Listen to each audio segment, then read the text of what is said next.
Hello everyone, সবাই কেমন আছো? আশা করছি সবাই ভালো আছো, যে যেখান থেকে আমার ভিডিওটা দেখছো।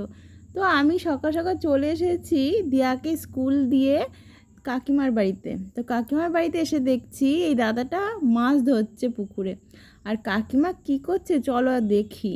তো তার আগে মিঠু আর মিঠাইয়ের সঙ্গে একটু দেখা করে আসি। ওরা আমাকে কিন্তু ডাকছে অনেকক্ষণ থেকে, বৌদি বৌদি, দিয়া দিয়া বলে ডেকেই যাচ্ছে। তো এত আওয়াজ হচ্ছিল তার জন্য মিউট করে ভয়েস দিচ্ছি। তো যাই হোক, দেখো এখন চুপ করে রয়েছে। তো আমি ওদের একটুখানি বরবটি দিয়েছি, তো ও কী করলো, তারপরে দেখো নেমে চলে যাচ্ছে। আর এ একটু কম ডাকছে, মিঠাই কম ডাকছে, মিঠুই ডাকছে। তো আমি বলছি কেন ডাকছিস? আমি তো কাকিমার সঙ্গে কথা বলবো বলে এসেছি, তোদের সাথে একটু পরে কথা বলছি। তো হবে না, ওদের সাথে আগে কথা বলে নিলাম। তো কাকিমা এদিকে বসিয়েছে তরকারি, ডিমের তরকারি। তো তাই বলছে কি, বোম একবার দেখো তো কতটা হয়েছে, আর কি সেদ্ধ টেদ্ধ হয়েছে নাকি। তো দেখে নিলাম। তো বললো যে গ্যাসটা অফ করে দাও, গ্যাসটা অফ করে দিলাম। তো চলো কাকিমা এখন কি করছে একবার দেখে আসি। দেখো কলপাড়ে একা একা এখন মাছ বাছতে বসেছে, বলছে বৌমা এতটা মাছ নিয়ে এসছে তোমার দেওর, আমি এখন কি করব। তো তাই আমাকে আবার দেখাচ্ছে। ওই কি করছে এগুলো? কি চিংড়ি মাছ কাটছি। এত বড় বড় কে আনলো, কাকা নাকি? তোমার দেওর নিয়ে আছে। মা কি বড় বড়, দেখো কি বড় বড় চিংড়ি মাছ নিয়ে এসছে, যে হবে গলদা চিংড়ির মালাইকারি। তা কাটছো এখন? হ্যাঁ, এই যে একটা ডিম আছে। ও, ডিমালা চিংড়ি মাছ পেয়েছে আজকে। এটা খাসির মাংসের সমান। রান্না করতে হবে ভালো করে। এবার ইয়ে করবা নাকি কাকি? ওপরের পুরো খোসা তুলবা? তুলিয়ে হয়ে যাবে ডিমটা। হ্যাঁ, না না, যেমন ওই যে রান্না করে না অনুষ্ঠান বাড়ি, ওরকম করে। আর আমি তো আগে মাছ কাটতেই পারতাম না, এই চিংড়ি মাছ বিশেষ করে, কেননা আমি খাইও না। কেননা একবার খেয়ে আমার ভীষণ আর কি অ্যালার্জির প্রবলেম হয়েছিল, তারপর থেকে আমি খাওয়াই বন্ধ করে দিয়েছি ভয়ে। তো কাকিমার কাছ থেকে আমি মাছ কাটাটা শিখেছিলাম। তবে এই বড় বড় মাছগুলো আমি কখনোই কাটিনি, ছোট ছোট মাছগুলো বাছতে পারি ভালো আর কি। আর দেখি কি না যে কাকা গাছ থেকে ড্রাগন ফ্রুট পেড়েছে। তো অনেক দিন ধরে তোমাদের এর আগের ভিডিওতে দেখিয়েছিলাম ড্রাগন ফ্রুট গাছটা কত বড় হয়েছে ছাদে। তো এই 3বার ফল হলো, ড্রাগন ফ্রুটটা হয়েছে, তোমাদের সাথে শেয়ার করাই হয়নি, তাই ভাবলাম যে চলো তোমাদের সাথে শেয়ার করি।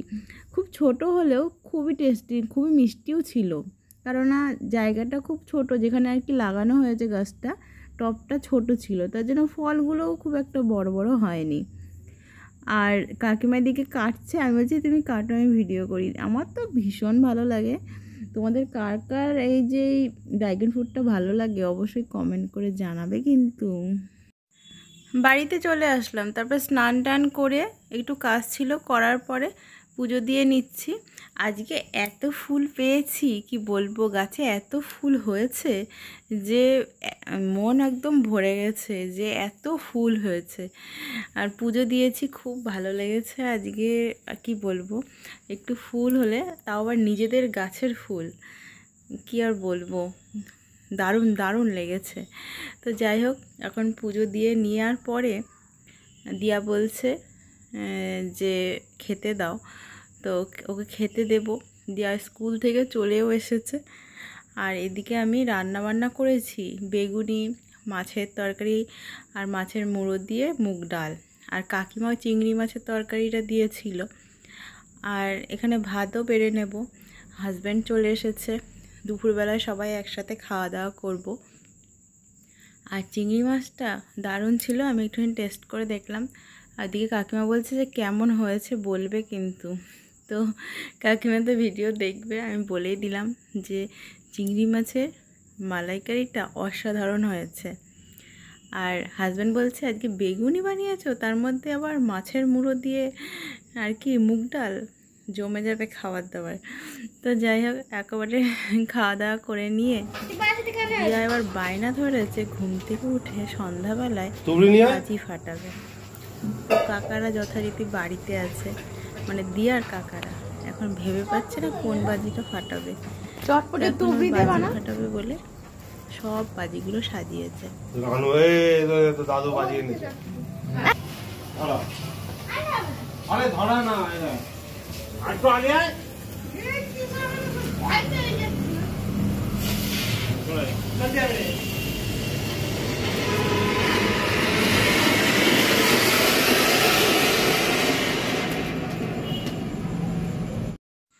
বাজিগুলো যখন ধরাচ্ছে এত ভালো লাগছে, যদিও সবই আলোবাজি বিভিন্ন রকমের। আমার তো ভীষণ ভালো লাগে, তবে ধরাতে গেলে ভয় লাগে। আর দিয়া মাঝে মাঝে ভয় পাচ্ছে, তো কাকারা ওকে উৎসাহ দিচ্ছে। তো বাচ্চা মানুষ তো, কাকারা সাথে আছে বলে খুব একটা ভয় নেই। যাই হোক, তো বাজি ফাটানোর পরে আমরা প্রদীপ জ্বালাতে যাব। তো প্রদীপ সমস্ত কিছু গুছিয়ে নিয়েছি। আগের দিন তো এগুলো কেনাকাটা করে নিয়ে এসেছিলাম প্রদীপগুলো। আগে তো হাতে বানানো প্রদীপ দিয়েই 14 প্রদীপ জ্বালানো হতো আমাদের গ্রামের বাড়িতে। এখানেও অনেকে করে, এখন দেখি খুব সহজেই পাওয়া যায়, তাই কিনে আনা হয়েছে। তো সেইগুলোই আর কি সর্ষের তেল আর তুলোর সলতে দিয়ে রেডি করছি আমি আর দিয়া। দিয়া বলছে আমি কিন্তু ধরাবো, আমি কিন্তু তেল ঢালবো। দেখো এক একটা প্রদীপে এক এক রকম তেল, মানে কোনোটায় বেশি কোনোটায় কম হয়েছে। তোকে দু একটা জ্বালাতে দিয়ে আমি একাই জ্বালিয়েছি। দিয়া এদিকে সব জায়গায়, তুলসীতলায়, সদর দরজায়, তা বাড়ির সামনে, রান্নাঘরে, সিঁড়িতে, সব জায়গায় একা একা প্রদীপ জ্বালাচ্ছে। আর আমি রয়েছি ওর সাথে। সবাইকে বন্ধুরা হ্যাপি দিওয়ালি। এখন আমি ওপরের প্রদীপ রাখতে এসেছি, আর তোমরা তোমাদের দিওয়ালি খুব ভালো করে কাটাবে। আর বাজি সাবধানে ফাটাবে। টাটা। এখন বাজে ঘড়িতে প্রায় 10টা মতন, আর আমরা ঠাকুর দেখতে বেরিয়ে পড়েছি সন্ধ্যাবেলায় প্রদীপ জ্বালানোর পরে। তো বারাসাত মানেই তো কালী পুজোর জন্য খুবই আর কি বিখ্যাত, তোমরা জানোই।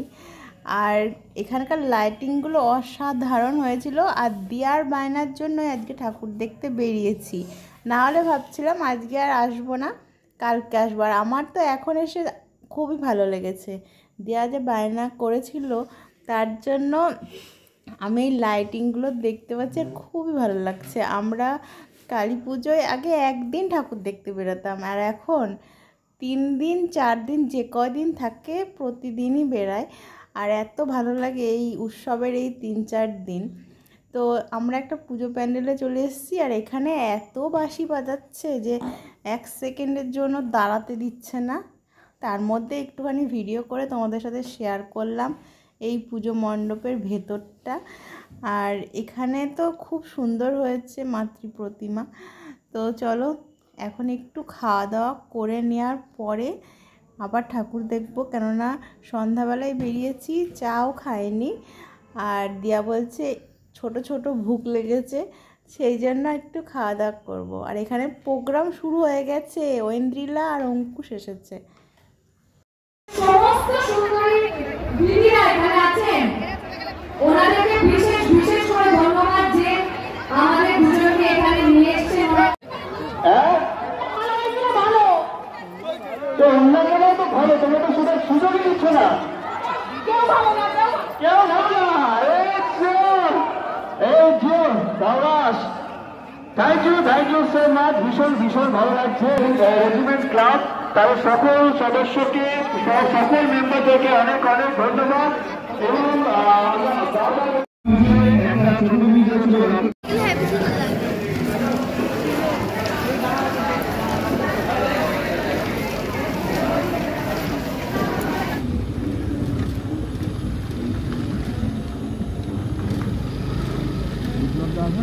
হ্যাঁ এইটা চিনি। আমাদের তো ঠাকুর দেখা প্রায় কমপ্লিট, প্রায় 11:30 বেজে গেছে। এবার বাড়ি ফিরতে হবে। আর লাইটিং তো অসাধারণ হয়েছে। এখন মনে হচ্ছে কি মোগলাই খাওয়ার পরে জল তেষ্টা পাচ্ছে, মনে হচ্ছে জল খাবো। তো কোনো জায়গায় দাঁড়িয়ে একটু জল কি কিছু পানীয় খাবো, তারপরে বাড়ি যাব। তো এই যে আমরা দই লস্যি খাচ্ছি, দিয়াও খাচ্ছে, আমিও খাচ্ছি। তো বাড়ি যাওয়ার সময় আমরা চিকেন বিরিয়ানি নিয়ে নিয়েছি রাত্রিবেলায় ডিনারের জন্য। তো 2 প্যাকেট নিয়েছি, আমরা 3 জন খেয়ে নেব। তো এখন খাওয়া দাওয়া করছি, এসেই ঝটপট ফ্রেশ ট্রেশ হয়ে নিয়ে এখন খাওয়া দাওয়া করব। সবাইকে গুড নাইট, দেখা হচ্ছে নেক্সট ভিডিওতে। সবাই ভালো থেকো, সুস্থ থেকো।